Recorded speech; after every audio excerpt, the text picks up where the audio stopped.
Hello, welcome to Seeking Heaven, the Near-Death Experience and Other Phenomena. I'm your host, Tamara Caulder Richardson. I'm also a 6-time near-death experiencer, as well as a spiritual transformative experiencer, and also an evidential psychic medium. If you like this channel, subscribe, make sure you like it, and also tell your friends. But today, we have a super special guest. I'm very excited about this person that is on today. They're a near-death experiencer, a spiritual transformative experiencer, as well as a Vietnam War vet, as well as an author and a minister. And I wanted to read you their bio because this is just a portion of the bio. They're just so impressive. And the person I'm talking about is Reverend Bill McDonald. We'll bring him in a minute. I'm going to read a little bit of his bio, though. And he has several books out. He's writing one now, but his 2 books are A Warrior, A Spiritual Odyssey, and then he has a follow-up book, Alchemy of a Warrior's Heart. Now, he's writing a book now, which is I Still Remember Tomorrow. He also has Purple Hearts. He has a poetry book. He can talk about that, too. He speaks all around the world. He's been in all different kinds of broadcasts. He's a regular speaker for the International Association of Near-Death Studies, and has been on local and national TV. He's also the founder and president of the Spiritual Warrior Ministries, I love that name, and the Military Writers Society of America and the American Authors Association. He's also works with about a dozen nonprofit agencies assisting with suicides to PTSD for veterans and world peace organizations. He's also, as well as being an inspirational and motivational speaker and film advisor, he is also a distinguished Vietnam War vet, and he has received the Distinguished Flying Cross, the Bronze Star, the Purple Heart, wow, 14 air medals, etc. He's an amazing person. And so thank you for being of service. And then also, he's been married 51 years. God bless you. I mean, that's awesome. To his high school sweetheart, has 6 children. So he lives in California, and he has a AA degree from San Jose City College. And I want to go ahead and welcome our esteemed guest, Reverend Bill McDonald. Thank you for coming today. Well, I happen to be in the neighborhood. Well, that's a good thing. That's a good thing. Corrections. First off, he assisted in suicides. I assist suicide prevention. I just want to. That's what I meant to say. Suicide assist. That sounded terrible. Forgive me. Suicide prevention. My goodness, we don't want suicide. Yeah, I get all these phone calls from all these people around the world. Can you help me? No. You want to stop it? Okay, that's definitely an error. We want to make sure suicide prevention. Yeah, look. You don't want to check out earlier than it's your time. God's got a plan. We don't want to do that. So, so thank you. Thank you for being of service too, for all those years in the military. I mean, wow, you don't usually see a military war, declared person with medals that also is a mystic too. So you are really fascinating. How did that? Tell us a little bit about yourself more, because this is just the tip of the iceberg. I know I left things out.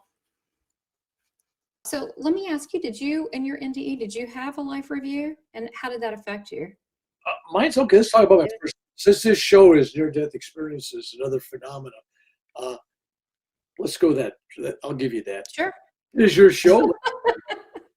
And I'll try to add something to that I haven't. Well, whatever because I wanted to expand on the life review, because you don't have to have one. You can actually just review your life. Mine's different because I was 8 years old. My life was a preview. I had a life preview forward 50 years. Of what's to come? Yeah. And how it affected That's fascinating. Okay. Got there for this person, fix their life and everything else. So basically, to make an interesting story, not as long as it could be or should be, but so they're on the same page with me, literally. I was 8 years old. I was so sick that they sent me home from school. My parents still sending me to school, and I was sick, and I had mumps on both sides, and I had pneumonia in both lungs, and I had a kidney disease, and I was anemic. Oh, my goodness. and I had major stuff going on. I mean, major stuff. The kidneys were really bad. And so I was home dying. Finally, a relative came over and said to my mother, "Hey, take him to the doctor. This kid's dying." So anyway, so the doctor sees me, immediately sends me to the hospital. I get in the hospital and I'm there like 5-10 minutes, no more than 15. And I hear him talking to my stepdad and my mother that, "Why'd you wait so long? You know, this kid doesn't look like he's going to make it, right?" And they leave. I'm first time separated from home, and I'm all by myself, all 68 pounds of me or whatever I was, strapped, other straps on a gurney, being rolled down a hall, looking at these lights, and everybody I know is gone. And the last thing I heard him saying was, "I ain't getting out of there alive." And I'm being rolled. Oh, you heard the doctor say that? Yeah, and I'm being rolled down a hall, and then I'm taken outside the hospital to a wooden clinic type building, another building where they had an isolation ward for infectious cases. So it was Were like, you infectious? I mean, you had the mumps, right? But then you had a bunch of other complications. yeah, and several other things. Yeah, pneumonia is infectious. The mumps infectious. Both those things are infectious, plus other things I had. So they take me there, and I'm rolled into a room, and they had me stripped down in my underwear, and I'm sitting on this chair, and they take these big needles. I mean, no exaggeration. They were as long as you can go, and they inject them in your back, into your lungs, to pull out fluid. And then they filled up these containers with fluid. It looked like applesauce just coming out. And I'm a little kid. No Novocaine, no nothing. Just shoving these needles in, many times. And I'm going, wow, this ain't no fun. And then nobody hold my hands. Nobody talking to me. It's like they're talking doctor talk to each other, and I'm ignored. So they get through, and there's a bed in the room, and they go, "Okay, go to sleep. We'll see you in the morning." Turn the lights off. That's it. Total dark room. Nobody say, "Are you all right?" I mean, can you imagine some kindly nurse going, "Are you all right, Bill?" I mean, Yeah, I can't imagine that. Nothing. It was like, boom, lights, go to sleep. Don't make any noise. Boom. Oh my God. No, seriously, don't make a noise. Boom. So I'm laying there in the darkness. I'm having a hard time breathing. The kidney disease alone was bad enough to kill me. I mean, it was bad. If this was modern times, they would have me on dialysis. This was back in 1954, 55, right? That wasn't a mainstream thing. You didn't have those things floating around out there. And you still had polio out there with those iron lungs and everything. And they had the old wheelchairs, wooden wheelchairs, Oh, So, gosh, yeah. This is the old days, So I felt like when I see these movies with the polio things where they got the old wicker chair and it's a chair and a wheel and somebody, and I go, oh man, that's exactly where I was at. So that evening, sometime, have no clue what time, nothing. It's totally dark room. All of a sudden, I'm feeling light. Feeling light in the essence that my body has no weight, but also I'm feeling light, L-I-G-H-T, because the room is getting lighter. But I'm feeling this light. I don't know if everybody's told you they felt light before, meaning in light, L-I-G-H-T. And I mean that because I don't think I've said that myself before, but I really felt the light. Yes. Because the light started to get brighter and brighter. Pretty soon it was surrounding me with this brilliance of color. But it was almost like on a screen, and it was kind of cloudy like screen. And the whole room was like a cloud. I could see my little child body below me. And I realized, oh, I'm separated. But I'm here, looking at that. So that can't be me. That's the body, but the body is not me. Even at that age, I realized the body's not me. Here I am, looking at it. It's laying down there, and I'm kind of sitting up. At some point, I go from sitting up to standing up. Somehow it just happens. I don't know if you need to sit or stand when you're in this other realm, this other space. But I'm looking at this, and all of a sudden I see an unfolding, like somebody was showing a movie on this large screen, and there's all these scenes being played out all the way around me. Okay, so like an IMAX kind of thing. Exactly like an IMAX. And I'm looking at people that I'm going to meet in my life, teachers, stuff. I see my future wife, who I realize that's my future wife. Wow. I go see her in high school, and I'm going, well, that's the girl I'm going to marry. Of course, it's 6 years after high school I'm going to marry her. But I go, and I knew then that's who I'm going to marry. When I That's see sweet. And then I see this war scene going on with helicopters on it, but not knowing where Right. Vietnam was at. And in 1954, there was a French Indochina war going on with French and all that stuff going on. And I didn't have a TV set. I had no clue what was going on in the world on that. So I didn't have any, Sure. oh, this is a Vietnam War going on. No, it just was, there's an Asian battle war going on.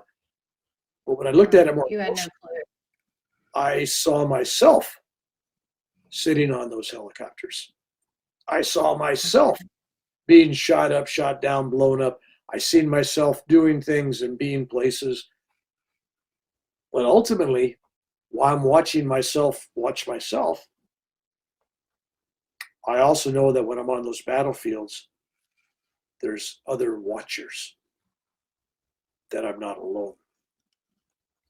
Okay, so explain that, other watchers. So I'm watching the future of me. I'm watching the future me in the future. Yes. Yes. But while I'm watching that, I'm seeing other watchers watching over me during that time. Okay, so they're watching this IMAX kind of movie with you? Or Yeah, no, they're actually going to be there in the future with me watching that.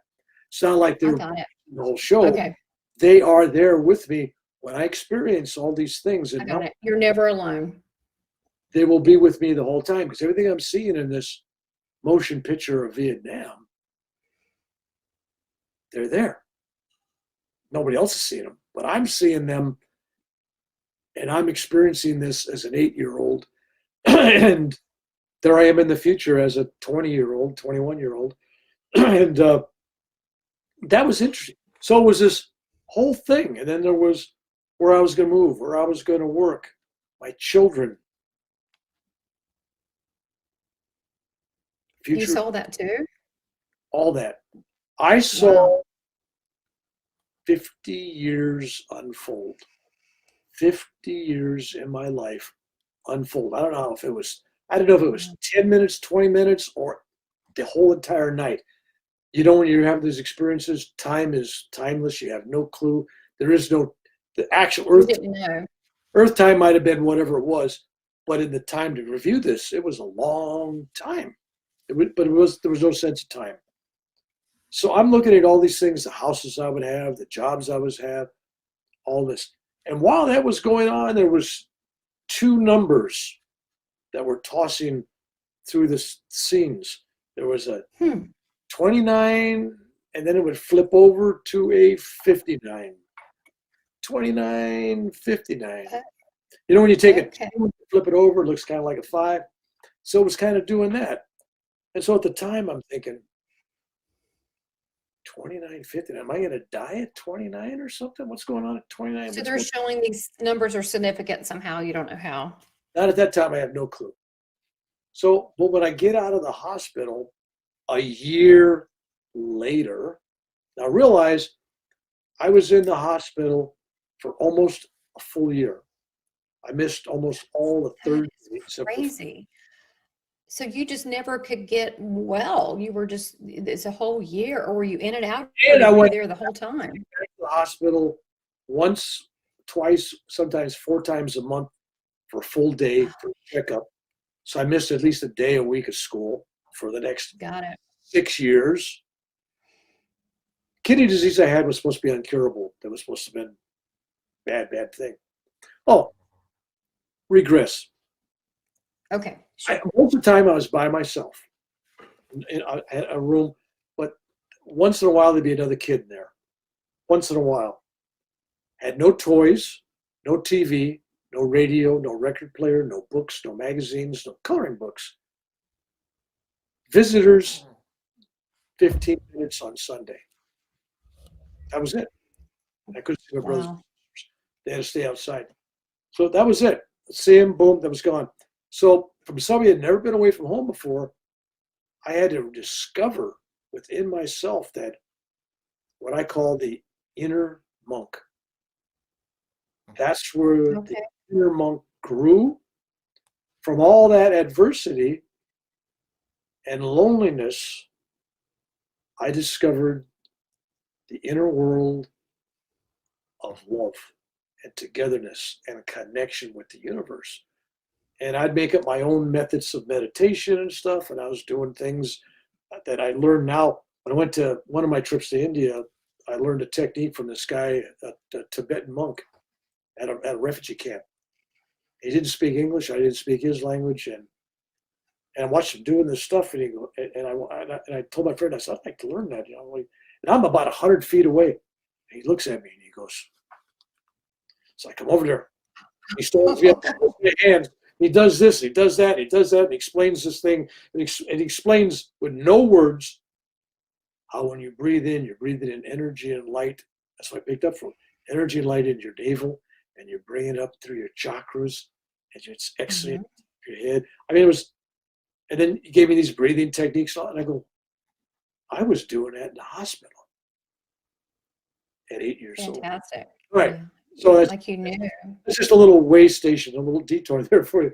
So No, that's very fascinating. And it's funny because I've had there was David Bennett on here, and he explained when he was very ill with cancer, and he did exercises too, and innately, like you, well, he was told, but like you. And it's interesting. I've heard this from different people. I also played with energy and stuff. So, and you ever seen the God, what is it? It's like the little, I don't call it a God ball, but it's just a light ball energy where you place it in yourself and then you let it expand out. That's a fun one. Absolutely. We can talk about that experience. I'm kind of, anyway, so at the end of that year, I still remember that 2/29/59 and thinking, well, maybe I need to change my eating habits. Maybe I need to get healthy. Right? I mean, because obviously you eat meat and all these other things and heavy diet, maybe that's not a good thing. So being the only member of my family at 9 years old when I got out, I became a vegetarian, 9 years old. In the 1950s.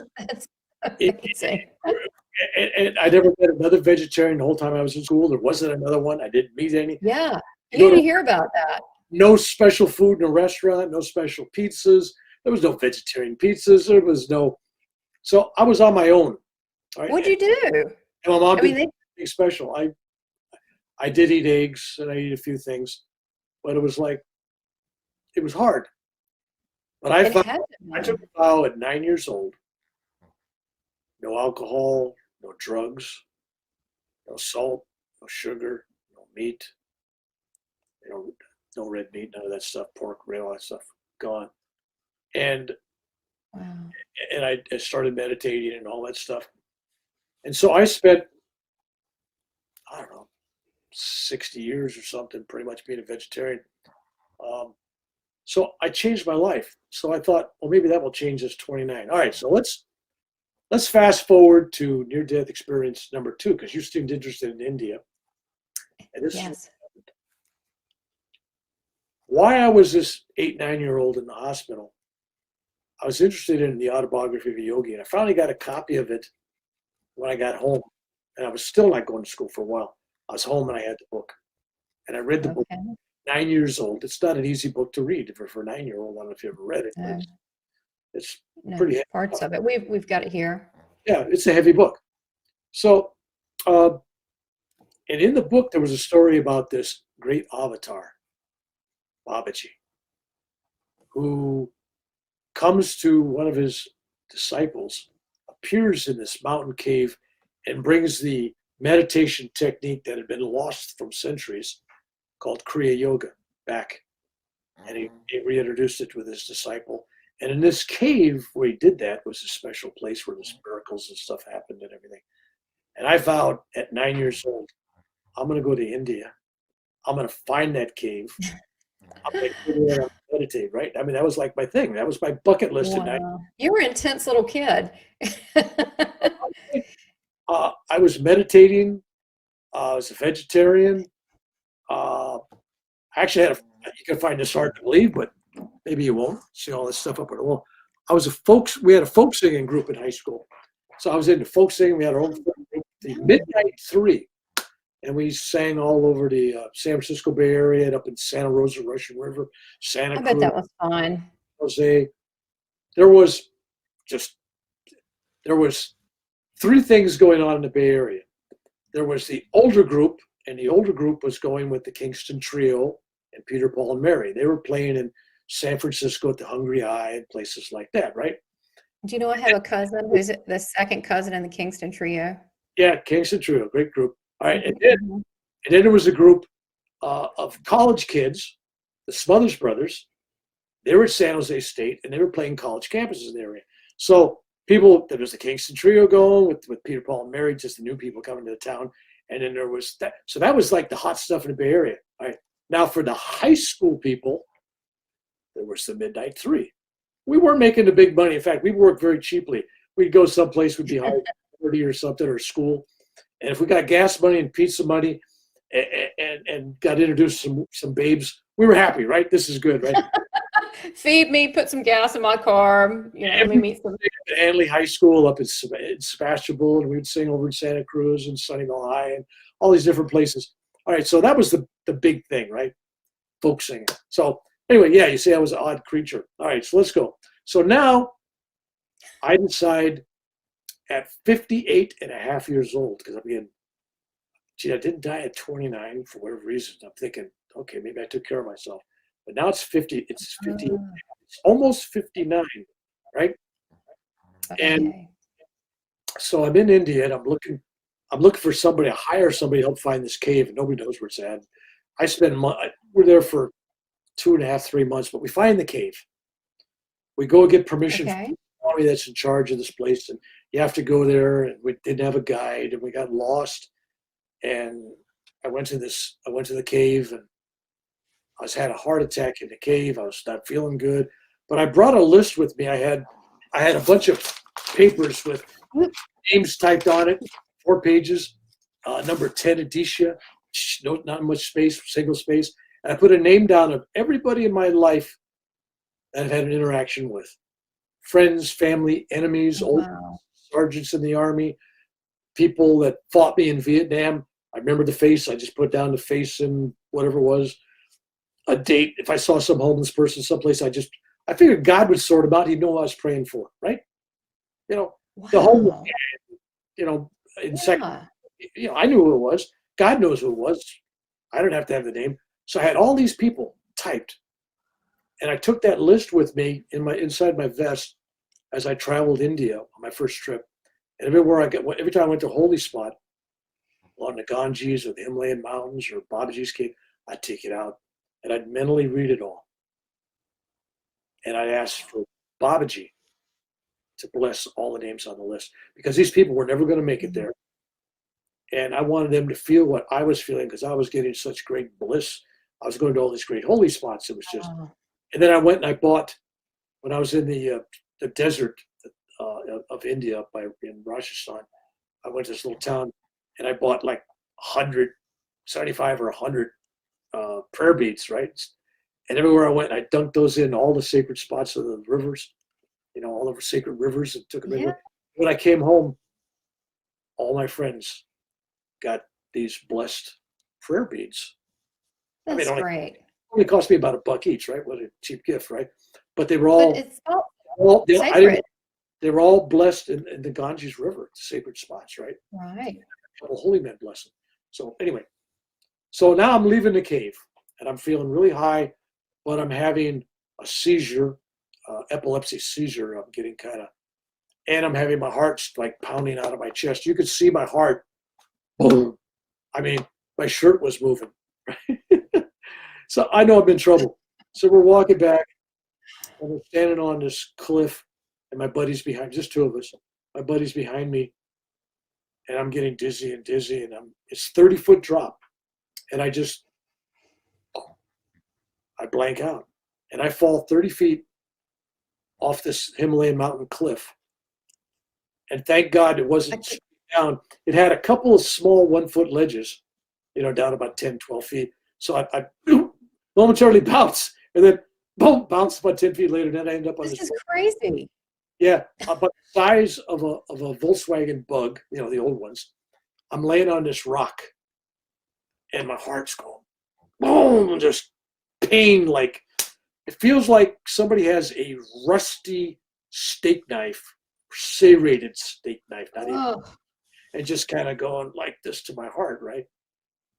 And all of a sudden, there is no more pain.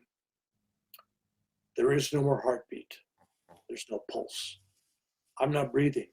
I'm laying there and I'm looking up at the sky. And all of a sudden, looking up the sky, and it's like, the Simpsons, the sky kind of does this thing with the clouds. And I'm looking up and I'm going, well, that's odd. I'm getting closer to the cloud. I was floating. Okay. You're moving. So finally I looked down, and there's that guy I remember from, when I was 8 years old, I kind of saw the same kind of thing, right? There's this body laid out on this rock, right? I kind of felt sorry for the body. I really did. I go, did you? That's interesting. Okay. Yeah, I feel sorry for the body. Well, poor body. Look at it. It just took this 30-foot fall onto a rock, I cannot believe that. That's crazy. I mean, that's kind of nasty. Then I'm going, and I finally get up there, and I'm looking down at it, and I'm thinking, my bucket list. I just went to Babaji's cave. That was on my bucket list. Good. I feel great. I'm blissed out. You did it. Yeah. Okay. I'm ready. Let's go. Right. I got a wife and kids. But no, let's go. I'm ready. This is good. Okay. And nobody's. Nobody has to. Force me to go back. And I'm looking down at that, and then I'm feeling this love and more love and more love and more love. Right. And I look down, and there's this large cobra. And I say that because all cobras are large when they're on you. This cobra's crawling. Oh my gosh. I mean, I don't know if it was just 7 foot. I don't know if it was 12 foot, but I don't think it matters once it's over 3 feet. I don't think it matters much, Right. Its fangs. So this thing, I look down there and it's crawling over my boots, my ankles. It's slithering from this grass area. Oh my gosh, this is getting worse. It came out of the grass to go to the other side of the grass, and the rock wasn't directly in the way. You could have just went straight. It came up onto the rock and over me. And while it's going over me, I'm just feeling love for that snake. And then all of a sudden, while I'm watching this snake move, it was like two paramedics that just, paramedics saying clear, and the other guy's going, yeah, all right, boom, puts the paddles down. Boom. Later. It was like all of a sudden I had a defibrillator on my spinal cord. It was like the top of my spine and the bottom of my spine had one of these paddles. It was like a bolt of lightning in my spine, exploding out top of my head and out my fingertips. It was just like, boom, it was just, and I jumped up. My friend's up there watching this whole time. And he sees this crazy guy that's laying on the rock dead. All of a sudden jumps up. And what do I try to do? The most logical thing you would do. Grab the snake. Hug the snake. You're going to hug the snake. Grab the snake. Now realize, okay, my hands around this bottle of water. You see how much room, right?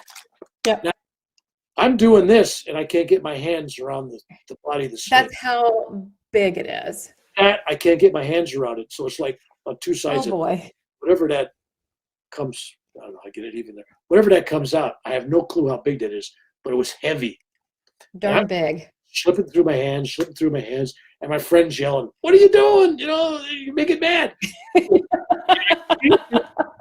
chased him through the grass where I can't even see its head anymore. I just keep grabbing on its body.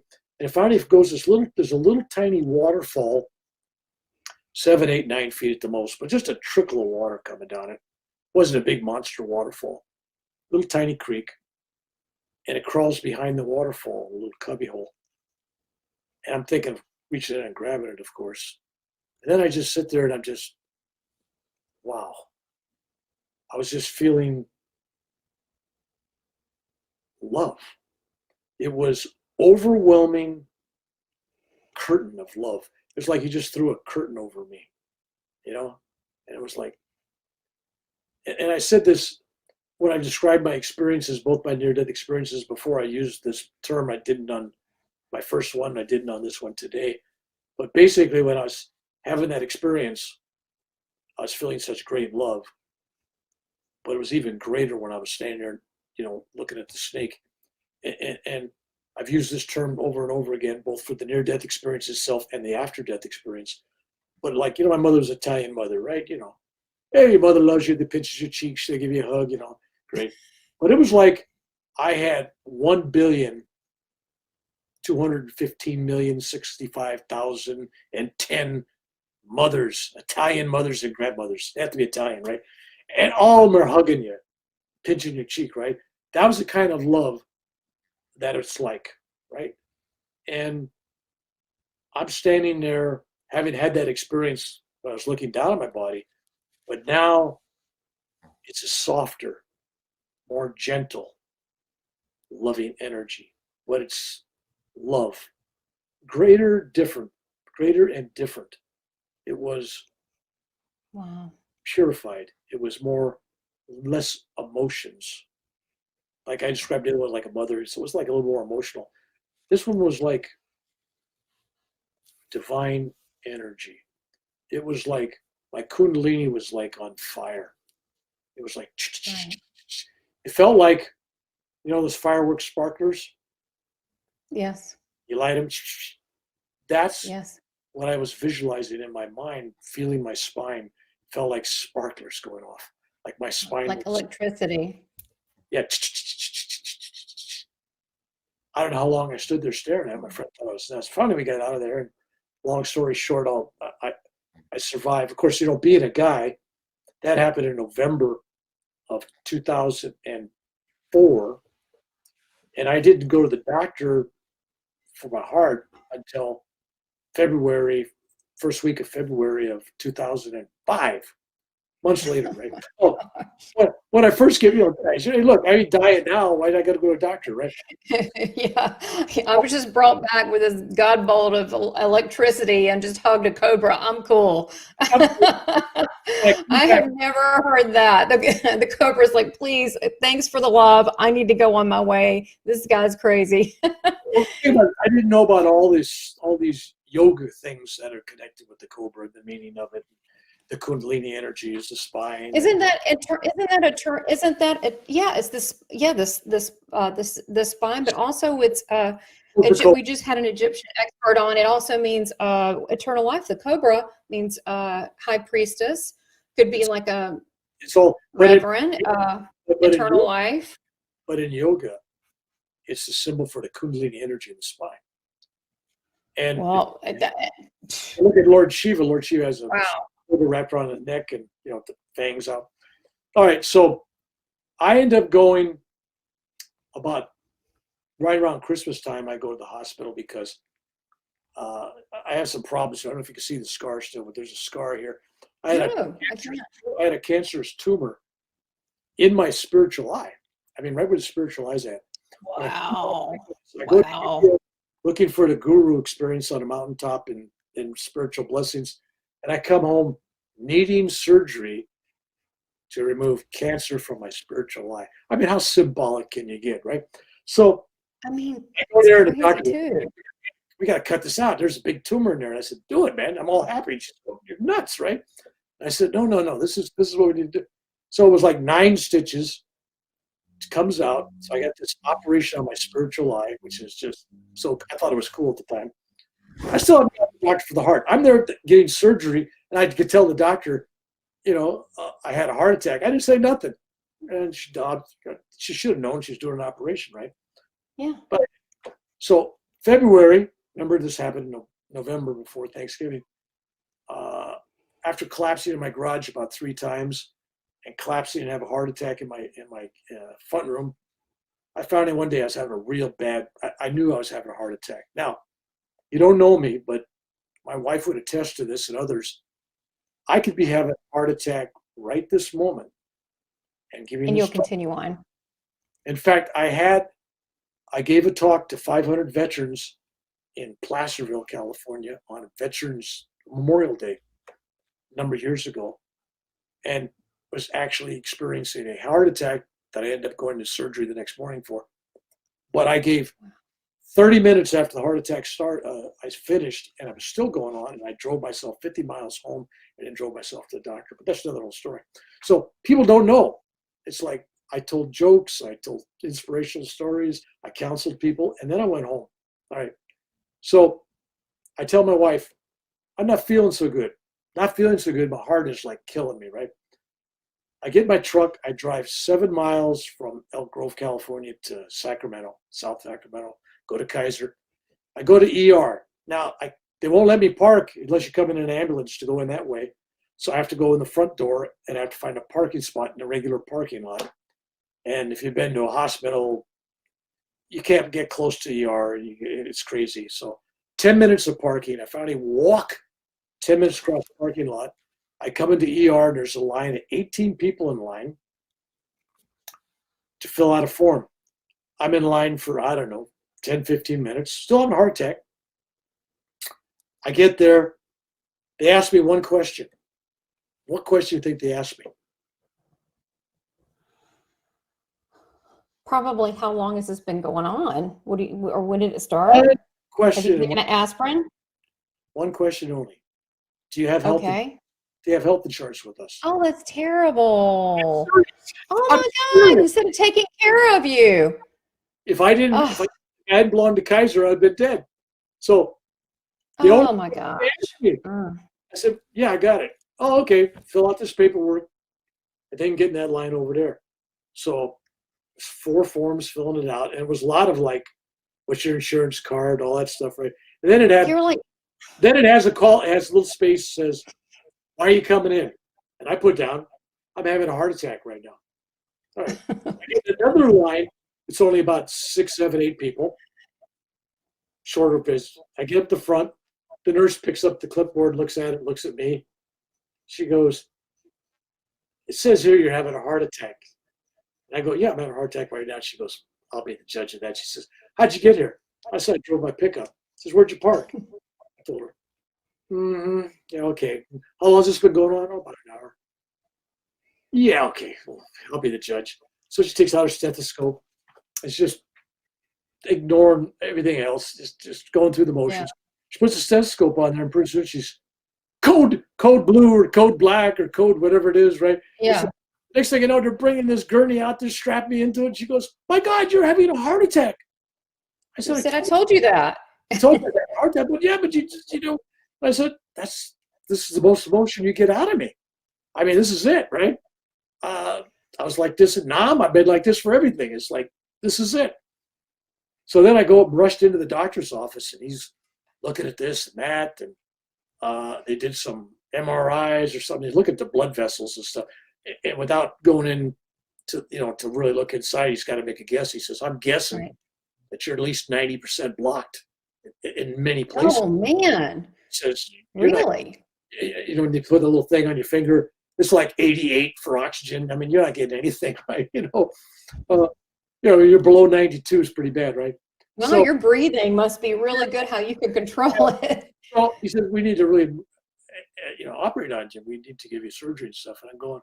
So I started complaining. That's not usually me, but I go, what kind of deal is that? I said, I'm a vegetarian for 6 decades. I don't smoke. I don't drink. I don't do sugar. I don't do alcohol. I don't do salt. I meditate. I exercise. Mm-hmm. Boom, boom, boom. And then the guy looks at me and he says, I would have guessed from your DNA, your genetic makeup, and your overall health and everything. He says, I'd guessed if you hadn't done that, you'd been dead by 20. You would have been dead. You'd been dead by 20. Really? He said, you picked an age. He goes, you'd been dead by 29. By the time you're No, the age that you were given, and you did all the things to avoid it.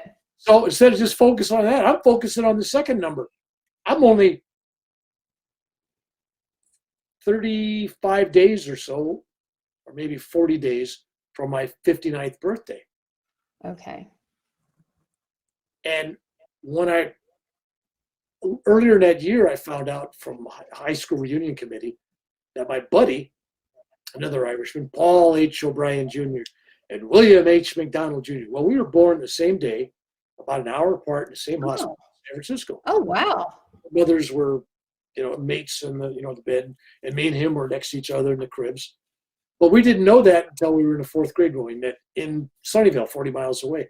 And with conversation, so anyway, so I found out that this guy with identical, if you believe in astrology, identical astrology chart, basically, right? Little difference.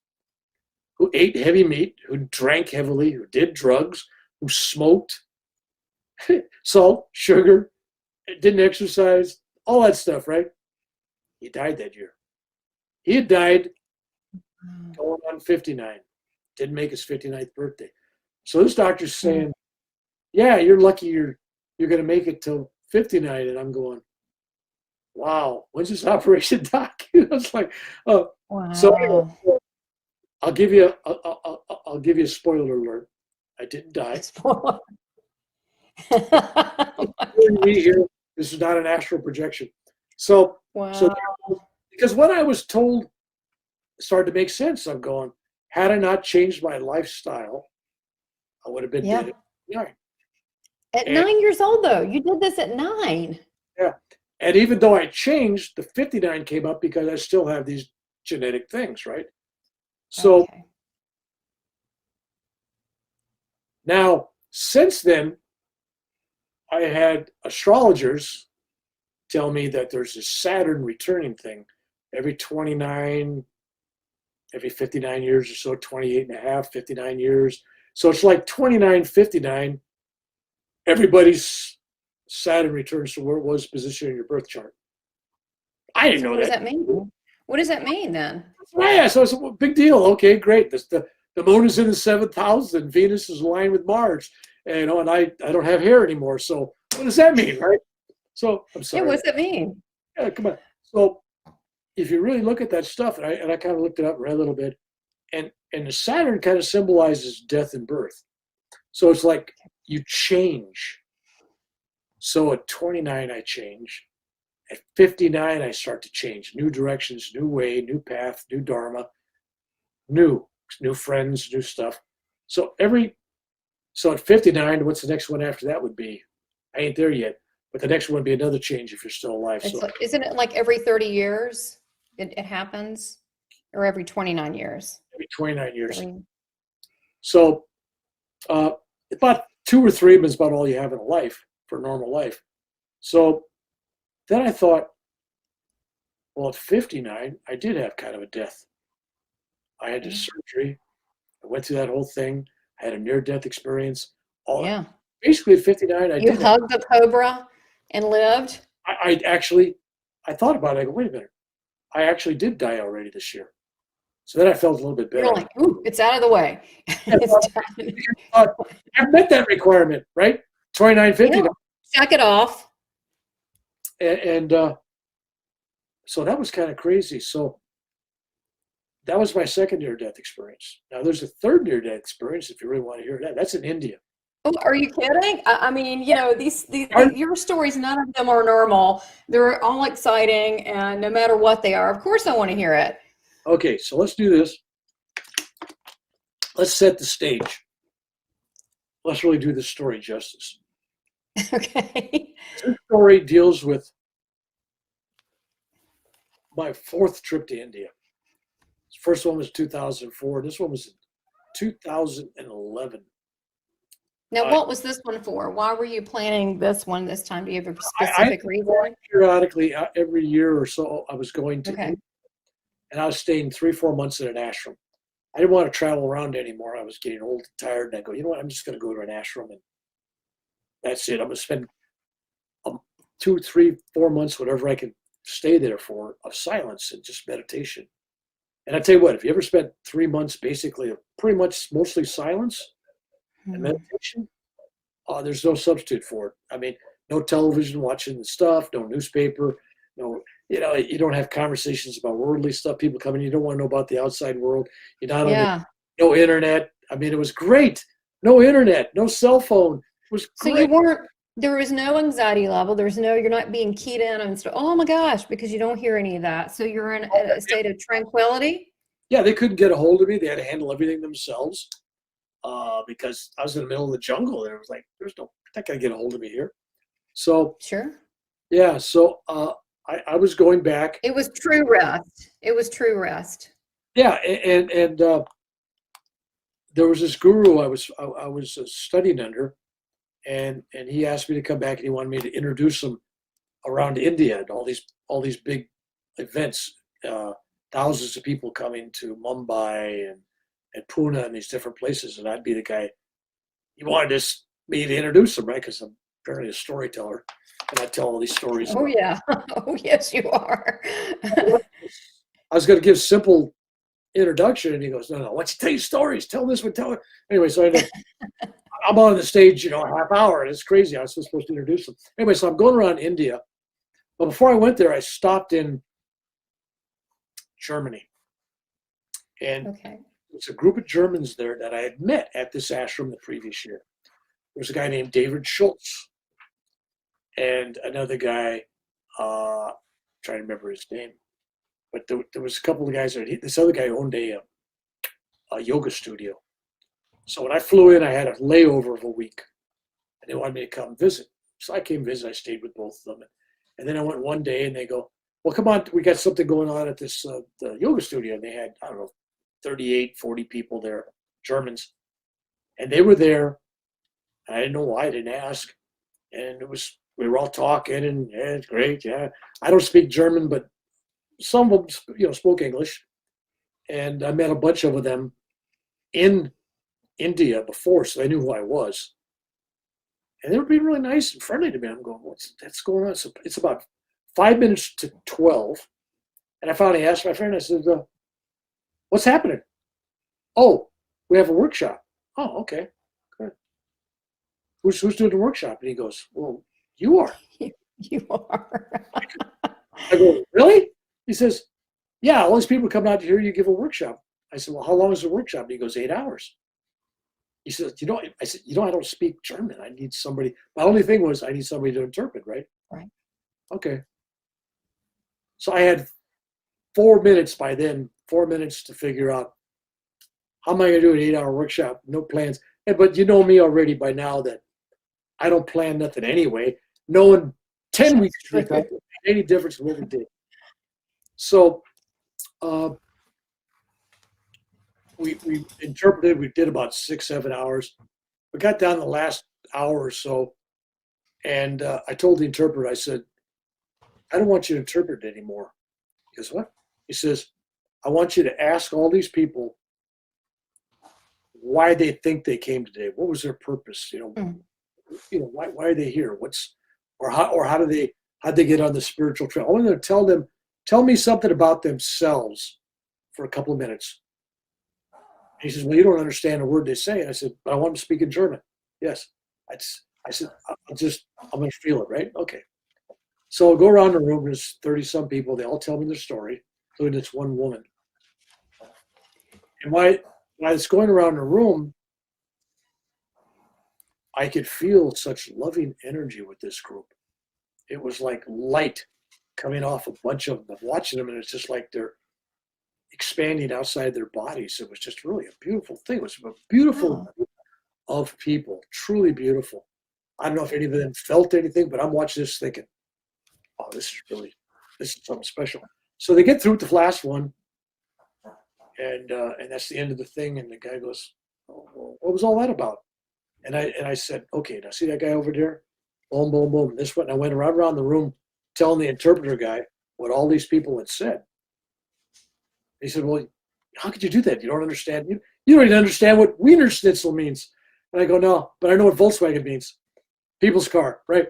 So, and I nailed the essence, not word for word, but the essence of what everybody had said.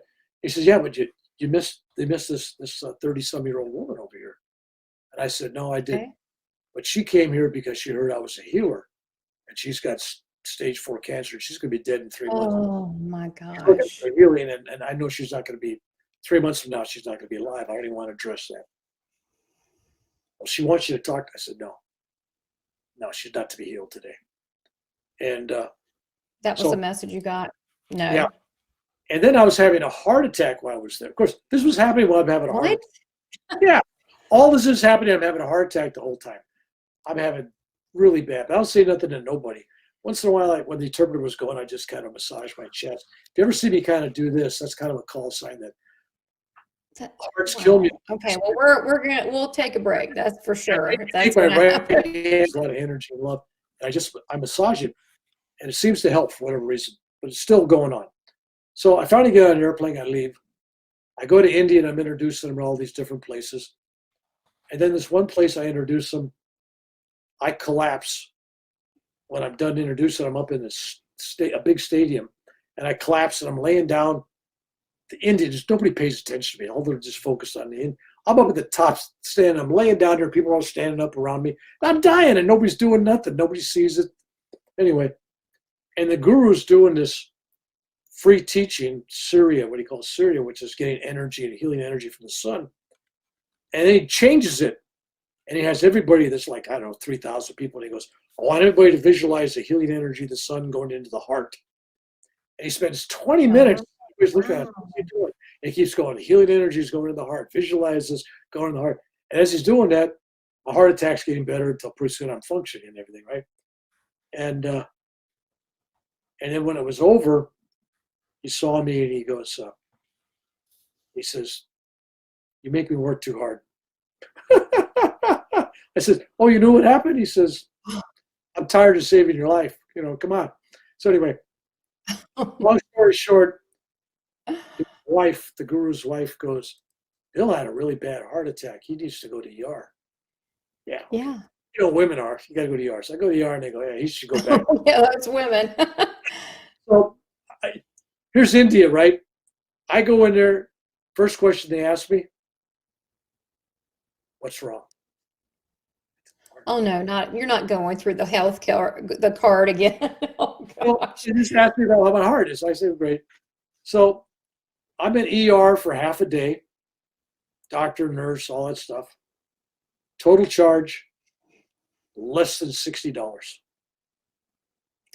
Whoa. Oh my gosh. What? Yeah, that wouldn't happen in America, right? Anyway, so. Holy moly. Wow. That much for aspirins. Wow. That's crazy. So I leave there and I go back to the ashram. And at the ashram, they told me, back up, you're going back to America, you're really bad. So wow. I have a unique experience at the ashram that I actually have a witness to. That was kind of neat when you have something happen, you got somebody to verify, right? Something really neat. This is the same ashram where the year before, when the Germans were there, several Germans saw Jesus in the temple in this Shiva Linka, the Shiva element they have there. And as I saw Jesus there too, there was about 20 of us saw Jesus there. So it was an interesting group that I was working with. That we all go to a Hindu temple, we all see Jesus, which is kind of like that's kind of funny. So that's kind of funny. I'm in the ashram kitchen, and when you're sitting someplace where somebody's staring at you, and they're staring at you, right? Yeah, you feel it. Yeah. So I feel somebody staring. I turn around, and there is Paramahansa Yogananda's guru, a guy named Sivarteshwar, who's dead in the 1930s. Yeah, he's standing there like this. He's got his hands behind his back. And he's looking at me, and I'm looking at him. Yeah. Going. So I look around, and I go, because all these other yogi type people there, right? Americans and Europeans, and I go, does anybody see anything behind me? And these two young, beautiful girls, nice people, from Scandinavian countries, and they go, No, don't see nothing. You're crazy. There's nothing, Oh, okay. So there was this guy from Texas, and he'd been meditating quite a while into it. And he says, I don't know what it is, Bill. He says, there's this big ball of light, like a sun ball behind you saw it as the person. He saw it as the ball of light. And Gets other better. people didn't see him at all. Gets better. Oh, So okay. now feeling just great, overwhelming love and bliss. I said, well, that's good. So he had that's another level of receptivity. And then there was this guy, this lawyer from Los Angeles. And his first name was Brian. And he looks over at me and he goes, Bill, you're not going to believe it. And I said, no, try me. He says, I see Sirateshwar behind you, standing like Gurnath, the guru that's at the ashram, standing like he does when he's looking at you, with his hands behind his back and like this. And I said, yes, Brian, that's exactly what I see too. So there you had a situation where people knew to the thing they didn't believe is possible. If you don't believe it, you don't see it. And then you got the other guy who was at a certain level where he saw the light, the love, the bliss, but not quite focused enough to see the image. And the other guy, just like he was looking at me sitting here now. Right. He saw it the same way. I was blessed with someone validating my experience. Two people, actually. Yes. And that explains a lot of times why a child can see an angel or Virgin Mary or Jesus, because they believe. They're open. If you don't believe, you're not going to see it. And that is proven by all historical events. It's like when Columbus came into the New World, the Native Americans, they didn't know they were Native Americans, but the natives here on the island, they looked out there and there was 3 ships in the harbor and they didn't see them. They never saw one before. They didn't know what one looks like, so their mind were erased it. They didn't because it's something they couldn't believe. It's like seeing a flying saucer. You don't believe it and you wouldn't see it. You see an angel, your mind would just erase it, like digitalize it out, right? Same thing happened in the Sandwich Islands with Captain Cook. The original Hawaiians there. He pulled in there, they didn't see him. So once they saw him and saw the ship, then they saw it. But it was like they understood at that point. Yeah. All right. So now we haven't got to the near death. So now I go to the airport. I get on an airplane, and I'm flying. They let me get on an airplane when I told them I was going because I had a heart attack. I showed them all the medical stuff from the ER. They still let me get on the airplane. I'm flying. It's a 36-hour journey, counting stopovers and everything else. That's crazy. Yeah, think about it now. Now I don't know so much. All right. So I get on the airplane, Lufthansa. I land in was it Frankfurt? I think that's where they land. And I got a 6-hour layover, and I'm not feeling too good. And I get back on the airplane, and I land in Denver, Colorado. I'm going to Sacramento, but I land in Denver for customs. And while I'm waiting for the customs line, I collapse. I'm having a heart attack. 6 hours treatment, 6 hours with the paramedics. They never took me out of the airport. 6 hours with the paramedics. Wow. They booked me on another airplane to fly to Sacramento. They did. We got to get this guy out of here. You just wouldn't see that these days. Think about it. I did get an embolism, right? I mean, I did get an embolism, blood clot. So anyway, I get on the airplane. I land in Sacramento. I have an appointment to see my heart doctor. He's with me 5 minutes. And he's calling in his people to put me in a wheelchair, take me to the ER. He said, that's it. I don't want to talk to you anymore. Go to the ER. We'll send you up for surgery. 4 days in the ER in ICU because I was too weak for them to operate on me. They thought I was too risky. So now I'm getting ready for open heart surgery. We're talking about heart-lung process. In other words, they put me on a heart-lung machine. So now we get down to the near-death thing. What they're going to do is they split my rib cage. They took an expander and expanded it. And they gave me the they were going to do. I'm going, geez, I didn't need all the details. But anyway, expand the chest open. And then it's a big surgery. And then they're going to cut off this artery and attach it to a machine that's going to pump oxygen in it. And your heart will be stopped. So your body will be kept alive by a machine pumping your blood through it and with oxygen in it. But your lungs won't be working and your heart will be stopped. So the guy's telling me, he said, well, Crazy. kind of you're dead because a machine will be keeping you alive. If we lose electricity, he kids me, but that won't happen. We got to back up. Come on in a few minutes. I go, really? Yeah. How'd you feel about that? Because, you're pretty aware. So getting all this information as I'm laying butt naked, my modesty's totally gone by then, on a cold metal table. The operating room, I don't know what it really was. My guess was in the 40s because they don't want bacteria to grow, so they keep it really cold in the operating room. The doctor had a sweater and everything underneath with his stuff over it, right? He was bundled up. Oh, wow. That is cold. I mean, they had to keep it cold because of the heart. I don't know what. It was cold. I'm going, this is crazy, right? He said, don't worry about it. I said, well, am I going to feel anything? And he says, well, when we disconnect and stop your heart and you're on the machine, we can't give you as much anesthesia. And so we have about 5% of the people come back and complain that they felt everything. That won't be you, will it? And I'm going, my mind saying, probably. Oh, boy. Probably. I wouldn't ask the question, right? Now I got my answer. So, yeah, that's what happened. So now they give you the shot, they give you the mask, right? And count backwards from 100. I get to about 95, 96. I don't remember. And it's like instantaneous darkness. And then and I am no longer in this operating room. Okay. I'm gone. It's not like I'm in heaven or someplace. I'm in southern India. I am standing. Oh, that's probably where you wanted to go. I'm standing at a temple in southern India, Shiva temple. And unlike, boom, you transfer it. I got clothes on, so I'm a modest astral traveler, I guess. Anyway, so there I am. I thought about that. I go, well, I got my clothes on. So the only question I had when I got there, not how did I get here? What's happening? This is cool. Nothing. It was like, I got clothes on.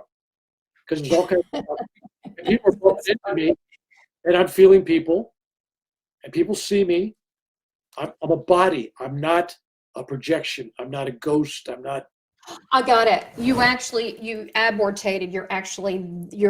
Are you solid? You're solid. I'm solid. I got a body laying on a table, and I got this body in India. Now, here's the deal. In 2010 in India, my trip to India, I had what they call a Nadi palm leaf reading. And in that reading, what is that? In that reading, they have these old palm leaves that scribes wrote on them 2,500 to 5,000 years ago.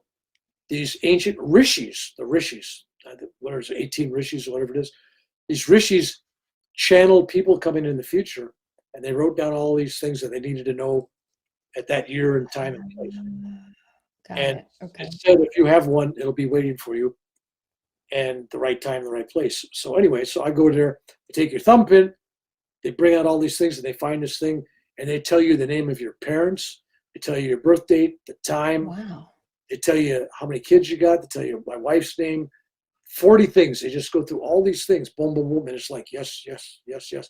Okay, that's the right card. Wow. And then they put this chart on you, and they read you. And one of the things they read your past life that was significant to things happening in today, and then they do the future. And then they tell you about everything you did before you walked in there. It was like they had all that 100% correct. So wow, that's good stuff. So they must have been just channeling this. Anyway, yeah. Right? So we can go into that in more detail later because I don't want to run you out of time because I want to finish the story on the near death. Yeah, absolutely. Yes. One of the things that was predicted, and they predicted everything everything happened over a 10-year period. Everything except for the prediction of my death. Prediction of my death was that I was destined, original destiny was to die in 2020. Some kind of lung disease or something. I'd die in 2020. So when 2020, the COVID-19 comes around, I'm going, oh my gosh. I ain't leaving, right?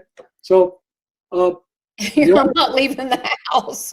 No, so I Oh, was trying to make, the whole thing was to make my 75th birthday, which is March. So anyway, but one of the things that they predicted, which this is 2011, they told me that I would go to this Southern Shiva temple about that same time they're talking. It was like, it would have been sometime about the time I'm going that year. I was supposed to go there. And when I got there, I was going to walk uphill 2 to 4 hours up this hill until I reached the top where all the rishis would be waiting for me. And I would have no questions for them. I'd know all the answers because the knowledge would just be awakened. I'm going, what does that mean? So I was picturing for that last year or so that I got to book an agent. I got to go to this temple. I got to get a guide. I got to go and, and maybe this whole thing about the rishis waiting for me is maybe I'm just going to meditate on a mountaintop and it'll be a dream experience or something. It's just the opposite. There I am in a flesh and blood body, and I'm looking at this hill and saying, this operation is going to take almost 8 hours. I might as well walk uphill. I mean, in real time, let's do this, right? So I start walking up the hill, and I'm feeling hands inside this body that I got in India. I'm feeling people pushing and shoving on body parts and stuff, and I'm going, oh, that's a weird sensation. So I keep going. I get to the top of the hill, and what's there? 18 rishis plus the guru I was last at his ashram, Gurdjieff. And so there's 18 plus 1.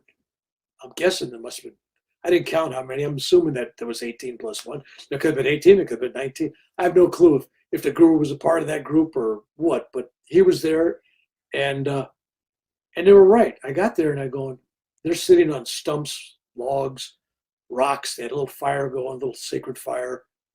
And they all got that crazy hairdos that you see, all these old holy men with the wild stuff. Look like they're all from Jamaica, really crazy stuff. And I had no questions for them. It was like, wow, how come? Why? What? No, it was like, yeah, I'm satisfied. The knowledge is within. And so while I'm there enjoying this, the guru's telling me, don't give up heart. You can skip a few beats, but don't give up heart. Because I'm in that surgery. I'm in that surgery. And honestly, there's a part of me, because it was so painful this time. This was like my 11th or 12th heart attack, major heart attack. It was really painful. And I'm going, I've had a happy life. He's read my back. I've done a lot of stuff. I'm ready to roll. And I'm married. I got kids and grandkids. That wasn't enough. It was like, I feel like I served. I did my thing, right? Yes. And so I look over it, and all of a sudden the sky, I can feel the light again. Remember that whole thing? Feeling the light again? Yes. The sky goes from blue to this like cloud, like fog. And there's another panorama of faces and people. And this beautiful angelic feminine voice. I don't know if it was female or not, but it had that, if I had to identify, I would say it's female. I don't know if there's gender on the other side, but it definitely had that soft voice that was soothing in a blissful way. It was just, yeah, I trust that voice. And the voice is saying, Bill, you've done enough. You've served, you've given, you've followed your dharma, you've done everything you're supposed to do. Just let it go. Give up your heart. Let it go. So let's just give it up. I'm going to give you peace. I'm going to give you bliss. I'm going to give you love, peace, everything. No more pain. And so Gurdjieff, remember the guru guy, he's going, yeah. Don't give up your heart. You can skip a few beats. He keeps saying, and I go, what's going on? I go, what's going on? What are you offering me? He says, I'm offering you pain, more suffering. He says, you've been getting away with having, you bliss out every time you get in pain. You overcome it with your yoga abilities and all that stuff. He says, but from now on, for you to be able to teach people how to handle pain, you got to suffer it. No shortcuts, no tricks. You got to suffer greater pain than you ever had before. and you got to be there for people. And I go, wait a minute. She's saying, come over, get peace, love, bliss, and all you got to do is give up the heart. And you're saying, don't give up the heart. Come back so I can give you more pain, more suffering. Yes. More Right, I work. hear you. Yeah, that's what he's saying. So then he looks up there and he kind of does this. He kind of points to all those faces. And there's thousands of faces, even a couple of dogs. Believe it or not, even a couple of dogs and a cat or two. And he goes, you can choose to leave. But the spiritual gift or the emotional gift or the gift of love, the gift, whatever it may be in whatever form, that these people would have received by you still being in this world, they will lose that. Wow. Not your fault, not a sin, nothing else, but your choice, you're being selfish, right? Your choice to leave, be blissful and happy, these people are going to miss what you can still give them. And these people are waiting for you. So that was what was explained to me. And that still wasn't enough. I'm going, what? And then all of a sudden, remember those paddles? They put my heart back together and to get it started. There's click. And all of a sudden, my body in India is going, whoa. And the next thing you know, boom, I come down and I feel my cold, naked butt on the table again. And I'm going, oh my God. And I'm feeling all the pain. I swear to God, no anesthesia left. It was worn off. Oh my gosh. I got a ventilator down my throat. I'm assuming that's where it was. And I don't know if it's my imagination because I'm not a doctor, but it felt like my eyes were taped shut. Somebody who watches this could tell me. I don't know if they tape eyes shut, but I couldn't open my eyes, saved my life. I bet you they do. Because I couldn't open them. And I wanted to say, hey, I feel everything. Come on, what's going on? Give me. So they're on the table, and I'm feeling them putting my rib cage back together, and I'm feeling every wrap of wire going around the ribs. Oh my goodness. And then I'm feeling the staples, stitches, whatever it is that they closed it up with. I don't even remember now. Probably staples, I would guess nowadays. Huh? Do they do stitches or I have no idea. It depends, I guess, on the surgery. They do both. Yeah. But anyway, it was all, whatever it was, I was like a turkey for Thanksgiving Day. It was, the stuffing was inside, and I was the turkey. So, and then they get done, and there I'm laying there, and I'm awake for the next several hours. I'm in ICU with that thing down my throat, totally with no anesthesia. They think I'm out of it. I'm not out of it. My arms are strapped down. Oh my! This is like people's worst nightmare. You can't say You can't say. I was looking for that bell you could ring when you were buried. And right. You could ring the bell, right? Oh God, yeah. They would put you in the coffin, and you were, I'm not dead. Ring, ring, ring. Well, that's I guess, but I wasn't a dead ringer. So anyway, goodness. So there I am, and finally, after hours, I'm thinking this whole time, I'm feeling the pain, and then I feel them take the thing out of my throat. That's not comfortable when you're not in. There's no anesthesia. No, I can't imagine. And then the only thing I wanted was water. They wouldn't give me any water, but they gave me little chips of ice. I couldn't say nothing. And I wanted to tell my wife, she was there. Terrible for her to watch all this. I wanted to say, experience, but I couldn't. And then for the next 10 days, I mean, nobody's in the hospital for, nowadays, 3-4 days, you're out for heart surgery. Counting the day you get in, the day you're going out. Oh, yeah. Day they move you out, right? That's normal. Yeah. I've been there 4 days, and now I'm going to be there 10 more days to this next point, and then a couple of days after that. That's a long time for heart surgery. That's a long time. So every day that I lay down and close my eyes, I'm back on the hill. Not even on the bottom, I'm back on the hill. And I'm having the same conversation with the guru telling me, don't give up heart, you can skip a few beats. And I heard that must have been 100 times over 10 days. It's like, I'm going, come on. They kept telling you. And so finally, on the 10th night, about 10:30, 11, they're coming to take me to do a special procedure because I've already gone through 5 blood transfusions. I'm bleeding like a sieve. I don't know. They're not telling me oh, geez, we got to give you 5 blood transfusions. Well, that means I'm losing blood someplace. I'm sorry, Yeah, guys.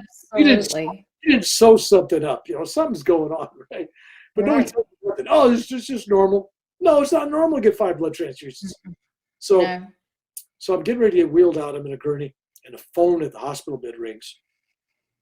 And I insisted on answering it, and I could barely talk. And they go, no. I said, I got to answer this. I sounded like Elmer Fudd from the cartoons, right?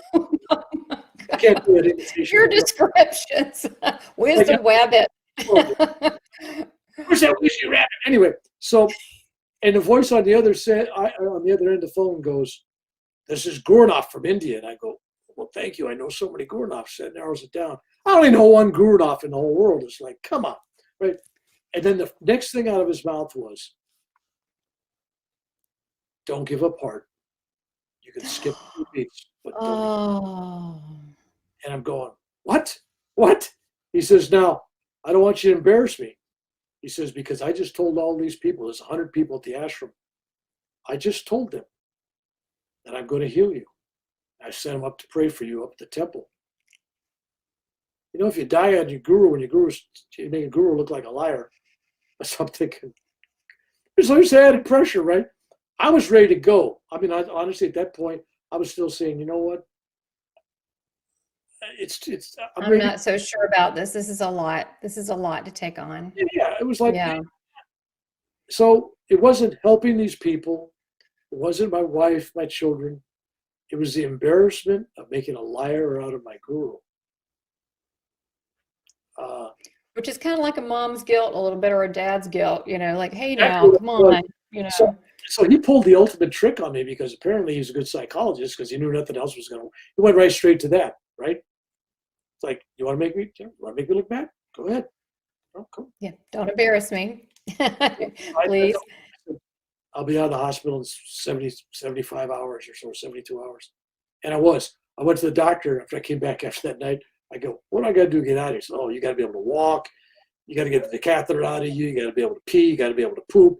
I mean, you got to be able to do this, that. Okay. Fully functioning. Yeah. And I couldn't do none of that day, right? And he says, good luck. So I wrote down the list, and I called a nurse in the next day, and I said, we're going to do all these things. She laughed. Yeah, okay. And I did them all. I was in the greatest pain, but she never knew it. I mean, I was just like, yeah, I got it. Yeah, I got it. Yeah, I got it. And it was like, whoa. So I was going to release the next day. So that next to last day, one other event happened. This unfolding experience. One other event happened that was predicted in that naughty palm leaf reading that I had. They said that one day, in certain spiritual circumstances, when you need the help and blessing, that Lord Shiva would come, and one of his disguises, Lord Shiva could also be Babaji, animation of Babaji, but would come, and water and oil would come on your head, and you'd be blessed, and this great thing would happen, right? So I thought, well, maybe one day I'll be caught in the rain, and it's symbolic, you know what I mean? So there I am, sitting in the bed, and all of a sudden it's like electricity around me. I look around, it's like somebody took a crystal bowl and put it upside down over my bed. And on the other side of the bowl was love, angels, beautiful stuff. And at the end of my bed was Babaji with his shirt off, long black hair, barefooted with Levi's on. Yeah, it's my vision. Levi's on. It's your vision. You can have it. Okay. Pouring oil and water on me and blessing me. I thought it was the greatest thing, but I didn't tell anybody because I figured, so now I'll end the story, because I go home and my daughter comes in and she says, David, our old neighbor, went to visit you at the hospital, but I said, no, he didn't. And she told me when he was there and everything. And he came into the room, but you had some crazy young Indian guy with no shirt on, with long black hair, pouring stuff on your head, chanting in a strange language. And he thought it was funny and didn't want to embarrass you and left. Fantastic. Don't you love when spirit world and our team over there gives you validation, because we're human? There you go. I know you're running out of time, so I kind of brought it to. No, that is, my gosh. Well, you're not going to be, this is not going to be the only time you're going to be back on. I mean, your stories, I'm just riveted by anything. And, you know, you never know what you're going to say. I mean, it could just take any path. I mean, hugging the cobra, I'm going to laugh like the next 2 days over that. No, And all these things. If you take me back again, if I come back again, I will tell you the cobra story around my neck. It went up my pants and into my shirt. And staring down a cobra. Greatest experience I ever had. It was so beautiful. Oh my gosh, Cobra absolutely. had the fangs, was licking my eyelash with his tongue. But we'll tell that story. Oh my God. Well, you just, oh my gosh, this is fantastic. You know, I mean, just to introduce you to people, they don't fully, I mean, people that watch this go, wow, there's so much there. There is so much there with you. And I want to tell people too that you do have your own YouTube channel, which I will put below so they can see. And you have things that you know, impress upon you, and you'll get on there. You will talk about it, whatever. It could be anything, and you'll get on there, and they're just it's very interesting because you never know what you're going to talk about, and it's fascinating. And then also you have the website. We're going to put your website down as well, and then you're going to be finishing this book that's going to be coming out. Tell us a little bit about that, when to expect that. Okay, expected. I'm wanting to go to press to get it published September, and it's called "I Still Remember Tomorrow." And for old people, you know, they have a hard enough time remember where they put their keys, right? Or you know, if they got their glasses on their forehead. But I really mean that when I say that. I remember tomorrow more clear than I do yesterday. Wow. It's harder. I still remember. Yeah. We can talk about that at some time in the future. We'll talk about that book. I love that. Yeah. Oh yeah. This is just. Are you kidding? The title is twofold. One, I'm still able to remember tomorrow because I didn't die in 2020. And number two, it's about literally seeing the future, time traveling. So it takes on two. Yes. I would love to talk about that and about this whole, because you're really talking about what we perceive as reality and what we don't. I have seen things that people, I mean, I haven't had your experiences with the cobra and different things, but I've physically 3 years ago saw Jesus. It lasted like 3 minutes or more. And he was physical as me. And he was really beautiful. He was kind of glowing, but he was totally solid. I've seen things levitate. I've seen also, you know, you know what I do? I go, wow, who knew? But apparently I'm open, you know, to that. But I think it has to, but it's funny that our interactions and our life experiences, they're geared to what we can handle. And so Absolutely. Some people can't handle that much. And I guess apparently, you know, it's not that it's all not there for us. It's all there for us, but it's just what we're willing to be okay with. You know, here's the thing. In reality, we should be willing to be okay with anything, good, bad, and indifferent. We should be able to just be present. And even with the pain, which sucks, I'm not a fan of pain either. But in reality, that's part of being human, experiencing life and being okay with that, which is kind of brings us back to what we originally talked about, is being okay with differences and admiring that and knowing that we're family and loving people for their differences, and it's okay, and to you know, to look at things from a different place. So I mean, you have been such a joy. I really want you to come back and we'll talk about different things, because just sharing who you are, it is a blessing. And I'm glad that you did decide to endure the horrible pain and be with us, because you have so much love of yourself and others to share. And you're just so present. You know, like today, we didn't plan anything. I mean, let's just go with it. I'm like, all right, let's go with it. And that's how we should all be. We should just be in the present moment and appreciate each other in that moment. Well, I'll tell you what, as a parting shot, I just want to tell people, if they're looking for their purpose, look no farther than the mirror. You're here and to serve others. No matter what, serve where you're at. You don't have to be in a lofty position. You don't have to be running a foundation or the president or some famous person. Love where you're at. A child, exactly. Great thing. That's all good stuff. Exactly. You're right. Is in every little moment that's given to us, whatever that may be. So, Reverend. As a side note on this, since this is Zoom time, we'll always remember this is Zoom time, basically meaning talk on videos and stuff. It's when I do some large audiences, I got like the Brady Bunch on the screen, right, with all the people. I'm finding all these people. So it's there's not a week goes by that I don't see somebody that was there. So it's still unfolding. It is. We're all unfolding, and I just feel very, blessed that I know you now. And it's funny, every time I have a speaker, how that happens is I actually have spirit tell me, and I'm like, okay, because we didn't know each other that long ago, and I'm like, what a delight, what a surprise. And sometimes I'm like, wow, that was wonderful. And I think that if we could see the beauty in each other, then this would be, we would actually have fun and laugh in this world. And I really appreciate you bringing joy to your stories, because some of these are really, they're not funny. There's a big lesson on it, but some of these, the way you describe it, if you really look at it, could be, humorous and impossible at the same time. So thank you for sharing yourself. And I definitely want to tell people to go to your website to find out more, and also your channel below.